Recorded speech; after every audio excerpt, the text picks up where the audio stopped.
முருகனுக்கு அரோகரா. செவ்வாய்க்கிழமை அன்னைக்கு முருகனை வழிபட்டா எப்பேற்பட்ட துன்பமும் நீங்கும்ன்ட்டு ஒரு ஐதீகம் இருக்கு.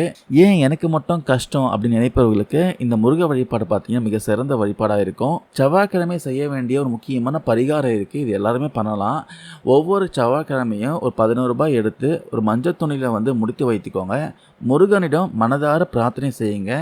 அதுக்கப்புறம் நீ எப்போ உங்களால் அந்த ஆறுபடை வீடுகளுக்கு போக முடியுதோ அந்த ஆறுபடை வீடுகள் ஏதாவது ஒரு கோவிலுக்கு போயிட்டு அங்கே இருக்க உண்டியில் அந்த ரூ. 11 சேர்த்து வச்சிங்க பார்த்தீங்கன்னா மஞ்சள் துணியில் அதை அப்படியே அந்த உண்டியில் போட்டுருங்க. சிறப்பான பரிகாரம் சொல்கிறாங்க. எப்பேற்பட்ட கஷ்டம் துன்பம் வந்தாலும் இந்த பரிகாரம் செஞ்சால் கண்டிப்பாக தீர்வு கிடைக்கவும் சொல்கிறாங்க. சப்போஸ் நீங்கள் கோவிலுக்கு போகிறப்போ ஏதாச்சும் தடங்கள் ஏற்பட்டால், அதாவது வழியில் சண்டை சச்சரவு ஏதாவது தடங்கள் ஏற்பட்டால், இதெல்லாம் பார்த்தீங்கன்னா ஒரு கெட்ட கர்மா விலகுவதை குறிக்கும் சொல்கிறாங்க. இதுக்காக நீங்கள் கோவிலுக்கு போகிறதுக்கு தடை ஏற்படுதுன்னு நினைக்கக்கூடாது. கோவிலுக்கு போயிட்டு முழுசாக உங்கள் பிரார்த்தனையை முடிங்க.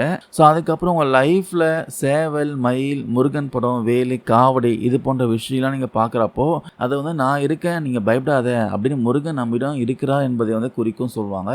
ஸோ அதெல்லாம் பார்க்குறப்போ கண்டிப்பாக வழிபடுங்க. முருகன் வழி நடத்துவார். பிரச்சனையை தீர்த்து வைத்து நல்ல வழி காட்டுவார். ஆறுபடை வீடுகளில் கடலோரத்தில் இருக்க ஒரே முருகன் கோவில் பார்த்தீங்கன்னா நம்ம திருச்செந்தூர் முருகன் கோவில் தான். மிக சக்தி வாய்ந்த கோவில். ஜஸ்ட் அந்த கோவிலுக்கு போயிட்டு வந்தாலே போதும், உங்களுக்கு இருக்க துன்பங்கள் எல்லாமே அகலும் என்ற நம்பிக்கை இருக்கு. ஸோ ஒவ்வொரு செவ்வாய்க்கிழமையும் முருகனை மனசார பிரார்த்தனை செய்யுங்க. கண்டிப்பாக முருகன் பார்த்தீங்கன்னா நல்ல வழி காட்டுவார்.